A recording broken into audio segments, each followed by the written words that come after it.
Hola chicos, Melibea, perdón, Celestina 2, Literatura Española, vídeo 15.1.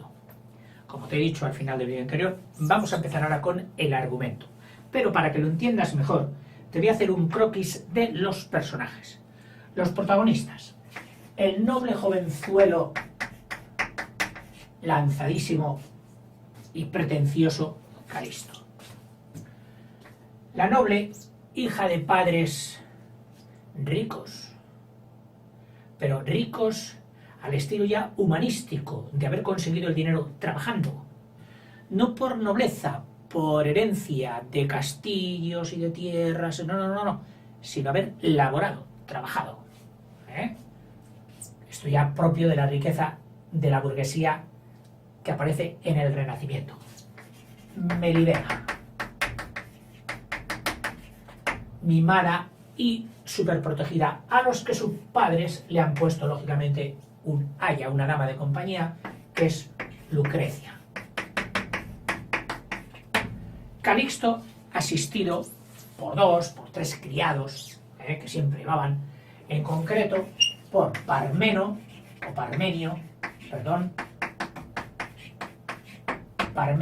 y Sempronio. Estos nombres son nombres propios y no los de ahora. Parmenio y Sempronio. Esto, diríamos, forma la capa etérea, la de los ricos. Ricos que van a ser explotados. ¿Por quién? Por la capa de abajo. Normalmente las teorías sociales nos dicen que los ricos explotan a los pobres. Bueno, peligroso comentario. Pero lo cierto es que en esta obra son los de abajo los que con artimañas tratan de explotar y sangrar a los de arriba. Especialmente nuestra amiga, peligrosa amiga, peligrosísima y malvada amiga, Celestina, que en su casa, porque ella había sido meretriz, había sido ramera, puta, pero ya siendo vieja y no deseable por los hombres, pues se dedicaba a meter en su casa a dos pupilas, dos meretrices, que eran, a ver, es que tantos nombres ya para mi memoria, pero bueno, que estos son fáciles, que no eran difíciles. Alicia y Ereusa. Alicia, que de este sí que me tenía que haber acordado, Alicia, y Ereusa, dos, que la consideran como a su jefa, como a su madre. Ella es la que les proporciona trabajo, su modus vivendi, de ello viven, de los hombres que les busca y les consigue la Celestina. Y por otra parte están los padres de Melibea: Pleberio, de este sí que me he acordado, y la madre, Alisa.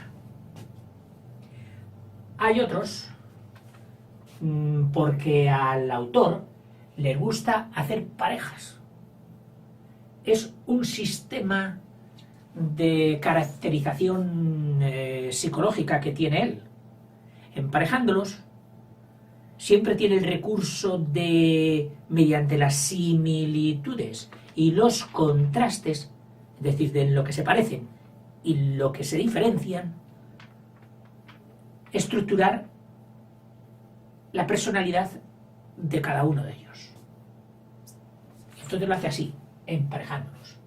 A Calisto con Melibea, a Parmenio con Sempronio, a Alicia con Ereusa, y quedan, bueno, a Pleberio con Alisa, pero quedan dos desemparejados. Pero bueno, no quiero...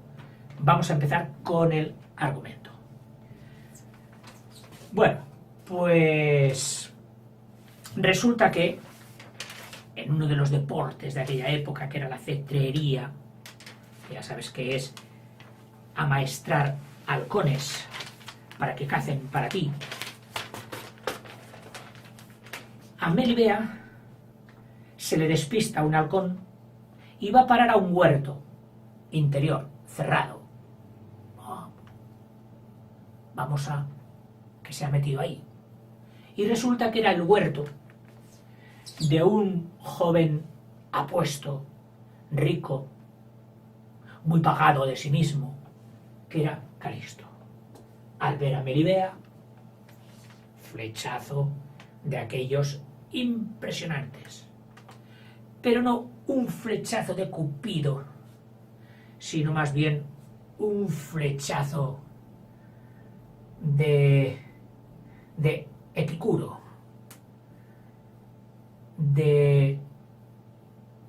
como el que ve un pastel buenísimo y dice, ese tiene que ser mío, para mí, para comérmelo. Deseo de placer, exclusivamente. No de enamorarse, disfrutar de la compañía, de la conversación. No, no, no. Al grano, a por ella, como diría hoy algún basto, a llevársela al catre. Ese era nuestro amigo Calixto. Vamos, loquito quedó.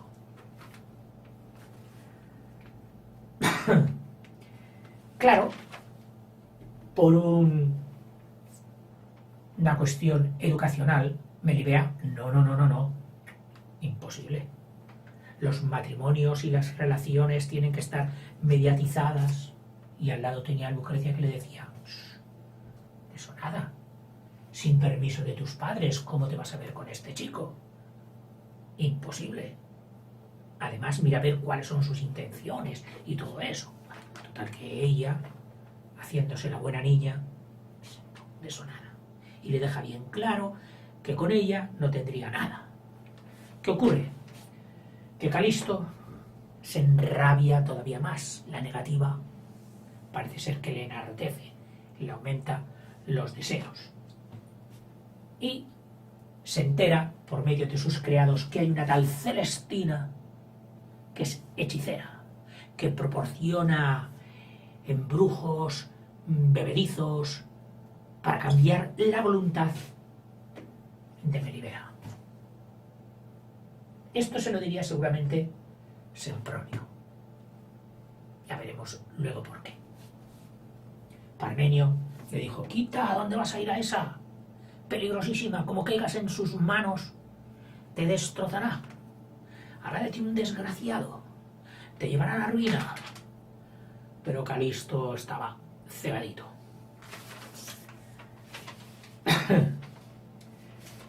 De forma que sí, al final, Celestina, habiendo olido el negocio, se da cuenta de que Parmenio le es reacio, y tan reacio porque la conocía muy bien.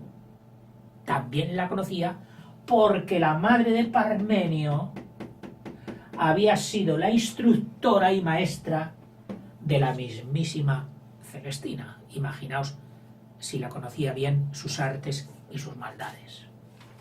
Pero Celestina, a lo suyo, inteligente, astuta, le mete por los ojos a una de sus pupilas. En este caso, no lo tengo muy claro si fue Alicia o fue Ereusa. Claro, Parmenio cae en las redes del placer carnal con Alicia, pero tenía que pagar. Celestina le dice, paga lo que debes. Entonces Parmenio, atenazado por la deuda, donde se cobraban y de muy malas maneras, no tiene más remedio que entrar en los cálculos de Celestina para sacar el dinero al que lo tiene, a Calisto. Ese pagará el gasto. Hecho así todo, con Sempronio no hubo problemas porque este ya lo tenía clarísimo. De fidelidad no le quedaba nada, ni a su señor ni a nadie. Egoísta, maleado, como nos presenta prácticamente a casi todos. A la única que no presenta así, como egoísta y maleada, es a la Melibea primera, a la primera, que no a la segunda, que ya veremos a ver qué evolución tiene Melibea. Porque Sempronio ya, digamos, no tenía ni respeto, iba a la suya, a vivir, a sacar disfrute carnal y a sacar dinero a su señor, sin moral, sin principios.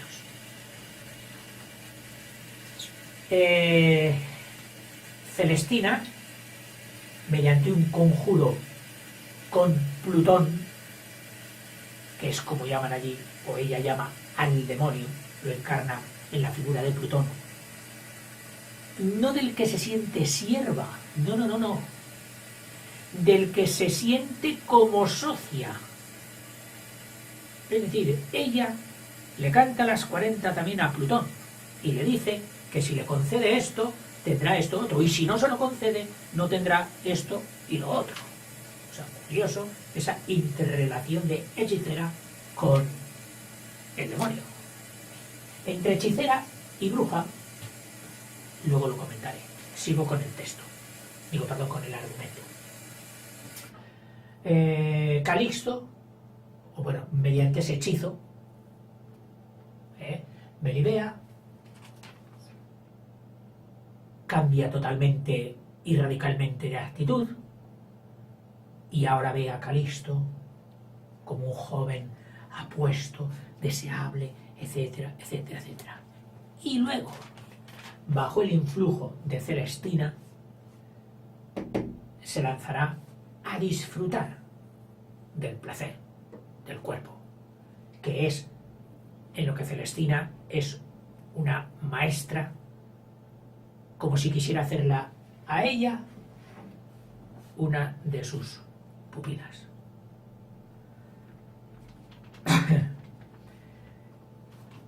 Calixto, en recompensa a Celestina por haber obtenido el favor de Melibea, le paga. ¿Con qué? Con una cadena de oro.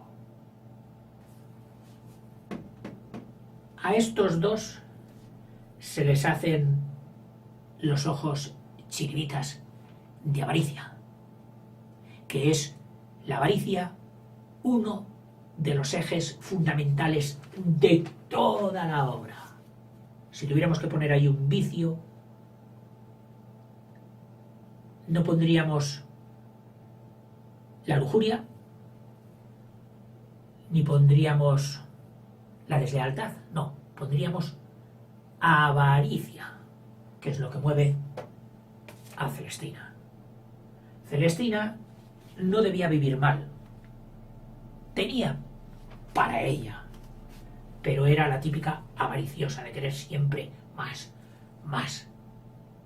La avaricia es un vicio, hay quien dice que es una enfermedad psicológica, que la pueden tener tanto el que tiene como el que no tiene. ¿Por qué? Porque el que tiene quiere tener más. Y el que no tiene, no lo quiere para satisfacer sus necesidades, solo por el hecho de tener más. Avaricia. No quiere repartir con ellos la cadena. ¿Y qué hacen estos?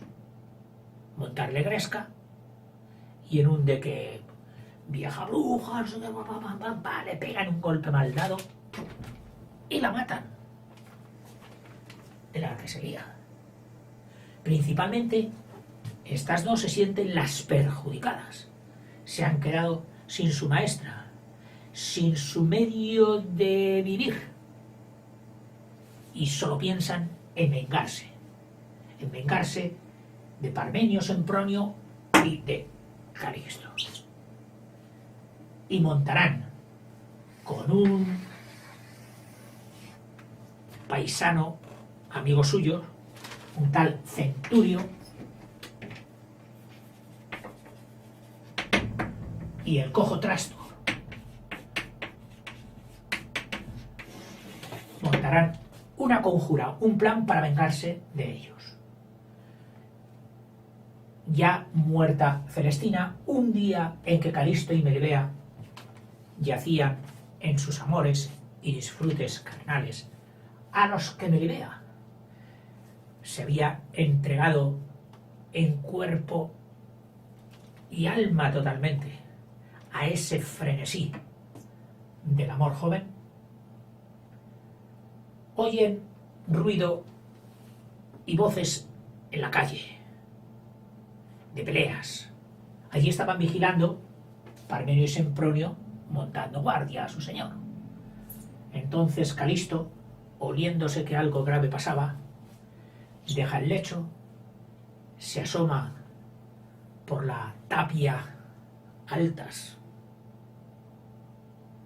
que más que tapias de estas casonas parecían murallas. Es curioso ver que las casas nobles las edificaban con el concepto de castillo, es decir, de que nadie pudiera entrar en su casa por muy fuerte que fuera. Es decir, unas tapias que eran más murallas casi que tapias. Al encaramarse, resbala, se cae de mala manera y queda muerto.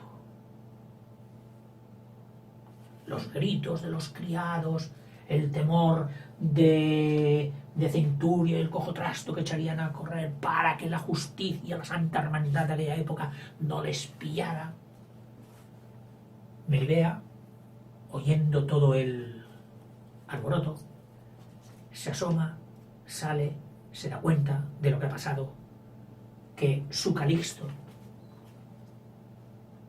ha muerto y ella,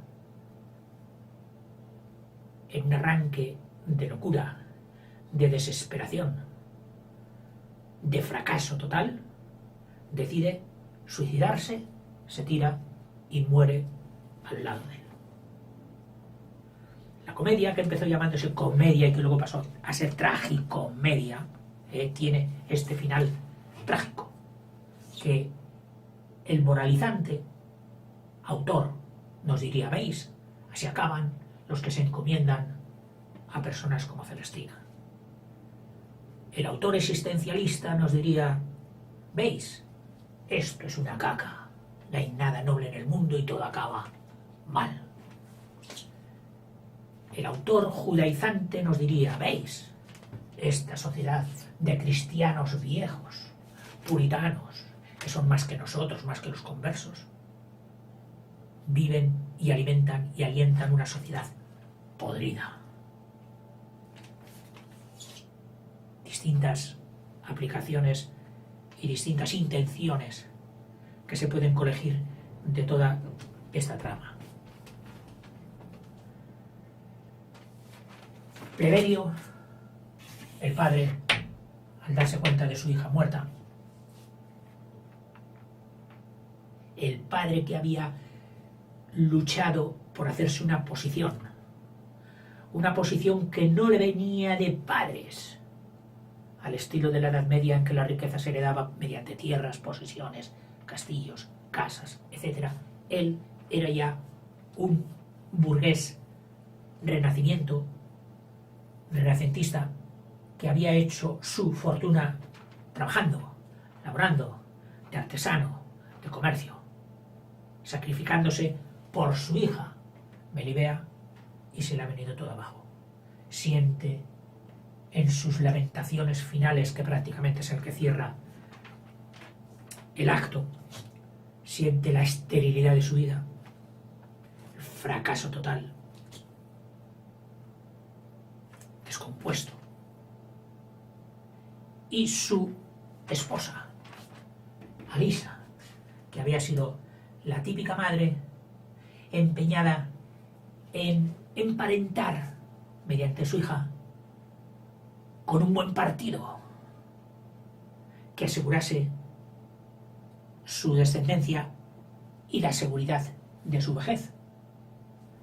Ve todo deshecho por la muerte de su única hija y en un infarto que diríamos hoy, que en aquel tiempo un síncope, muere también, aumentando y alimentando la tragedia del momento.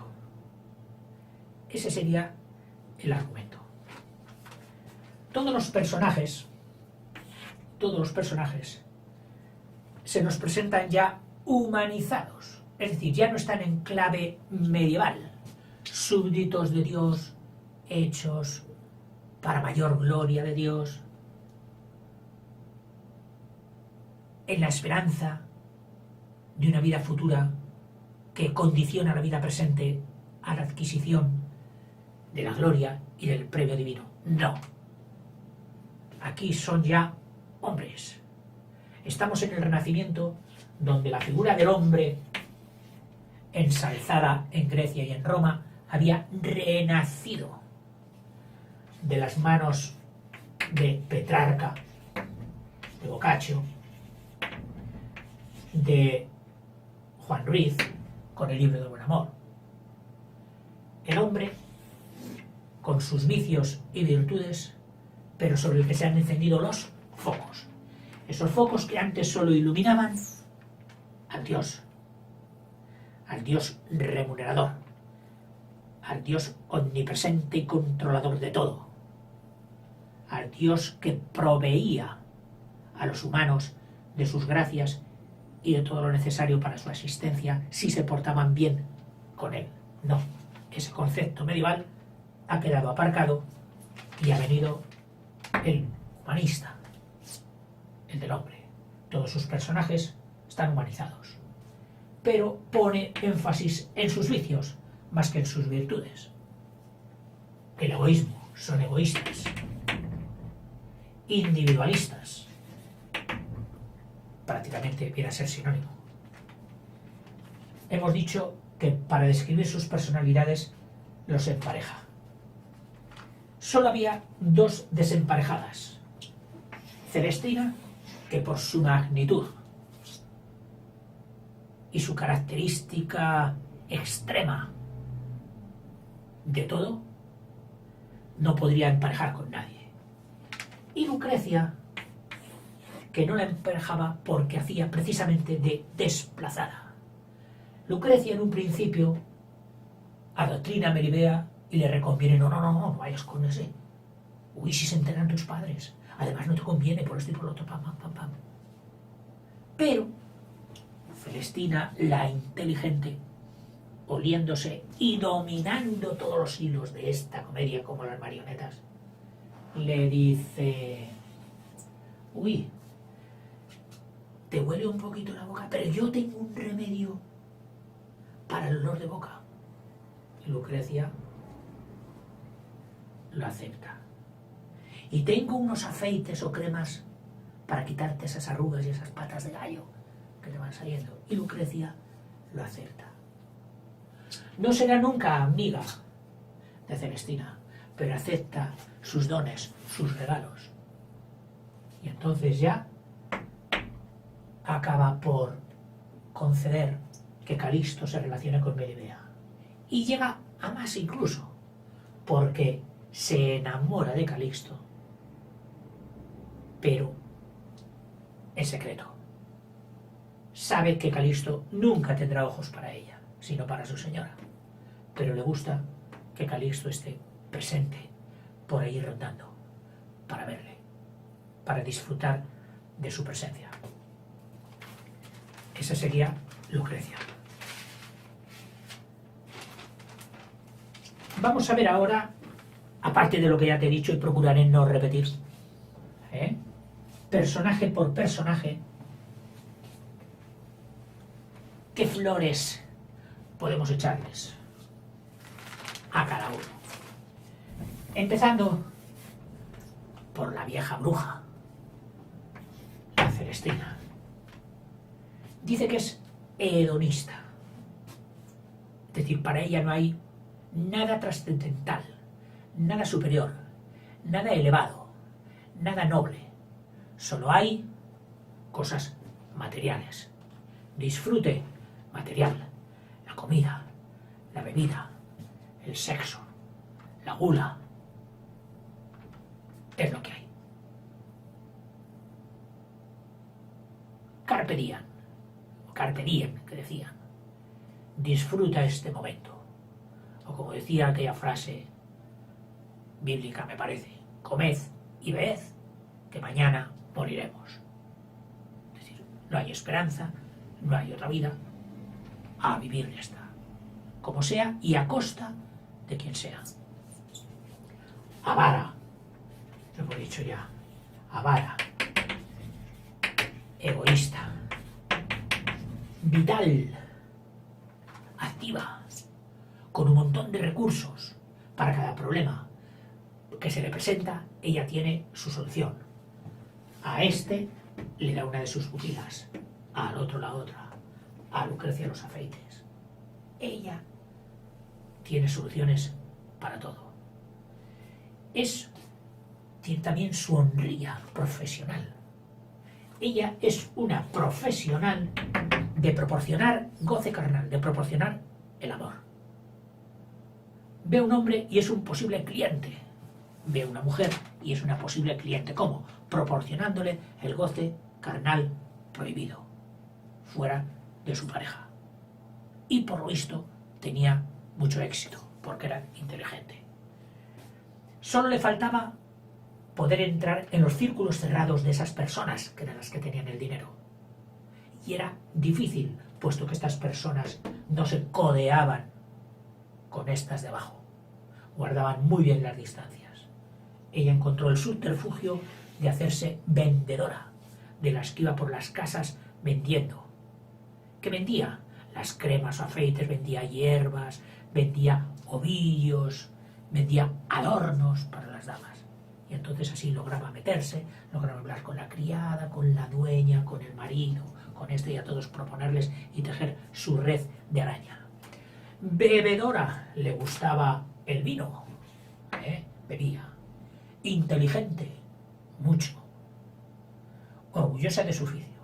Solo su inteligencia se quedaba nublada por otro vicio que tenía mayor todavía que su inteligencia, que era la avaricia. La avaricia fue la que no le permitió ver el alcance de las amenazas de Parmenio y Sempronio, que le reclamaban su parte. La avaricia le cegó la inteligencia, porque si no le llega a cegar, ella, al haber visto el riesgo real que suponían estos dos, lanzados y sin escrúpulos, no la habrían matado, lo habría evitado. Pero la avaricia pudo con ella. Era por definición avara antes que inteligente. Y no solo eso, sino también pactadora, hechicera con Plutón, que así llamaba al demonio. Ya no sé si me repito o no, con el que tenía una relación de tú a tú. O sea, no de servidora, suplicante, no. De tú a tú, al que pedía y ofertaba, con un toma y daca. Entre las brujas de pueblo y las hechiceras de ciudad estaba el paso de la magia blanca a la magia negra, a la magia oscura que pactaba con el diablo. En los autos escritos e incoados por la entonces Inquisición, muchas de las hechiceras que fueron juzgadas y castigadas por ella respondían a la personalidad que el autor nos presenta en Celestina. Otro personaje, Calisto, de alta cuna, y con el prurito de ser cristiano viejo, en una España que acababa de expulsar a los judíos y acababa de una reconquista contra el Islam que había durado 800 años, pretendía la política de los reyes católicos un solo país y una sola ideología, y la ideología en aquel tiempo era la religión. Por lo tanto, una sola religión, un solo espíritu, el espíritu cristiano religioso. Y todo aquel que saliera de las prácticas cristianas, de las vestimentas cristianas, de las expresiones cristianas, que saliera judaizante o islámico, era perseguido por aquella institución, por la Inquisición. Pues él presumía de ser cristiano viejo, es decir, mis abuelos, mis tatarabuelos eran cristianos, yo soy cristiano viejo, cosa que al parecer no podía decir Melibea, que parece suponerse que ella era cristiana nueva, es decir, que en sus antepasados, si no Pleberio o Alisa, los padres de ellos o abuelos de ellos habían sido convertidos, es decir, de procedencia musulmana, mora o judía, lo que no la dejaba en un nivel igual al de Calisto, sino inferior. Cosa muy curiosa, por la que en esta novela, o comedia, que ambas cosas es, no se habla nunca de propuesta de matrimonio, como se hablaba en Romeo y Julieta y en otras obras del mismo talante, de amores desgraciados. Ni siquiera de rivalidades familiares, ni siquiera de los típicos bandos que se hacían en la Salamanca de aquella época, en que la ciudad estaba dividida en dos. ¿Por qué? Porque había que estar divididos. Costumbres de la época. No. Quizás por eso, porque él se sentía superior a Melibea. Era avasallador. Todo lo tumbaba con tal de conseguir su propósito. Caprichoso, cínico, con palabras dulces. Solo trata de conseguir, como dirían hoy algunos, de llevársela al catre, de gozar de ella, sin crisis internas ni remordimiento ninguno. Sabía muy bien lo que quería, sin escrúpulos.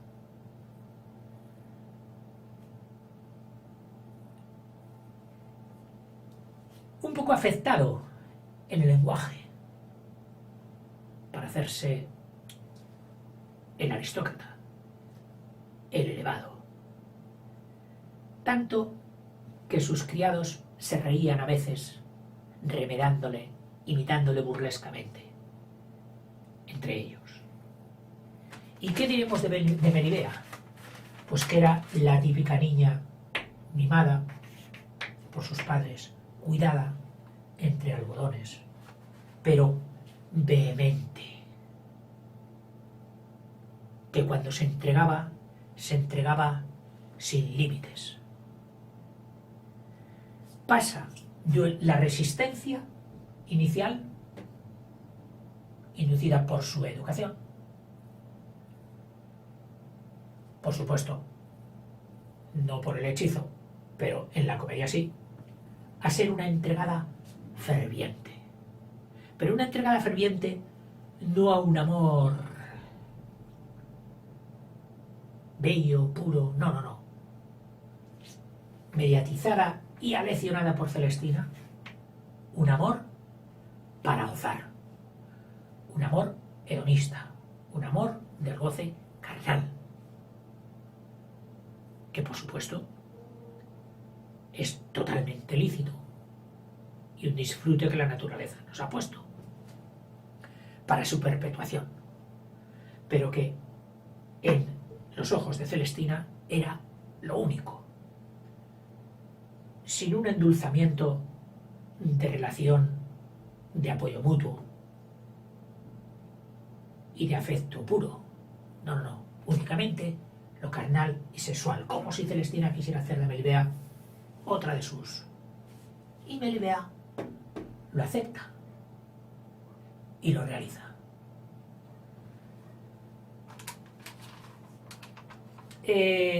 Asume su falta diciendo, sí, sí, sé que estoy faltando, la asumo, pero se quita todo el pudor personal. A por todas, a gozar, más que él.